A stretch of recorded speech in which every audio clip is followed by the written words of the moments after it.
দ্রোহ, প্রেম, সাম্য ও মানবতার কবি নজরুল ইসলাম। কবির লেখা যুগে যুগে শোষণ ও বঞ্চনার বিরুদ্ধে উদ্বুদ্ধ করেছে জাতিকে।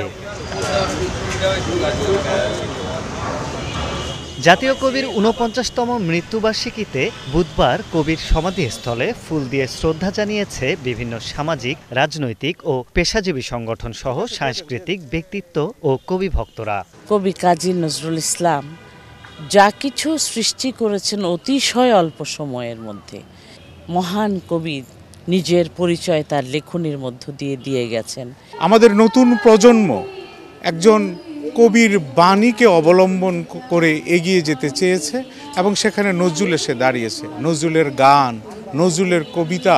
কবিকে শ্রদ্ধা জানাতে এসেছিলেন পরিবারের সদস্যরাও। এ সময় বিদ্রোহী কবির নাতনি খিলখিল কাজী বলেন, বিদ্রোহী কবির জীবন ও সাহিত্য বিশ্ব দরবারে পৌঁছে দিতে কাজ করতে হবে।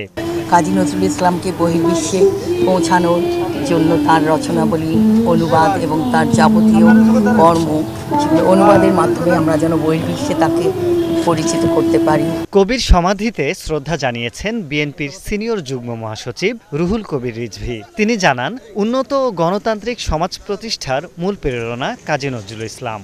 স্বাধীনতা সংগ্রাম, ব্রিটিশ বিরোধী সংগ্রাম তার আগে এবং এরপরে ৯০-এর গণ আন্দোলন এবং সম্প্রতি যে গণ অভ্যুত্থান অনুষ্ঠিত হয়েছে দেশে, এই প্রত্যেকটি আমাদের জাতীয় অর্জন, যার গান এবং কবিতা মানুষকে উদ্বুদ্ধ করেছে, দেশের জনগণকে উদ্বুদ্ধ করেছে, তিনি কবি কাজী নজরুল ইসলাম।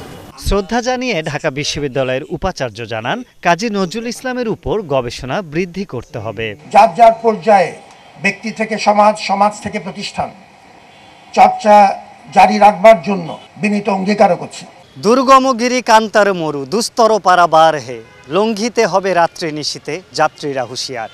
যখনই অন্যায় অবিচার মাথাচাড়া দিয়ে উঠেছে, তখনই কবি কাজী নজরুল ইসলামের চেতনা নিয়ে তরুণরা ঝাঁপিয়ে পড়েছে অন্যায়ের বিরুদ্ধে, গেয়েছে সাম্যের গান। তাই তো কবির মৃত্যুর ৪৯ বছর পরও আজও পুরোপুরি প্রাসঙ্গিক, আজও তরুণের চেতনায় উজ্জীবিত। আরিফ হক, ৭১, ঢাকা।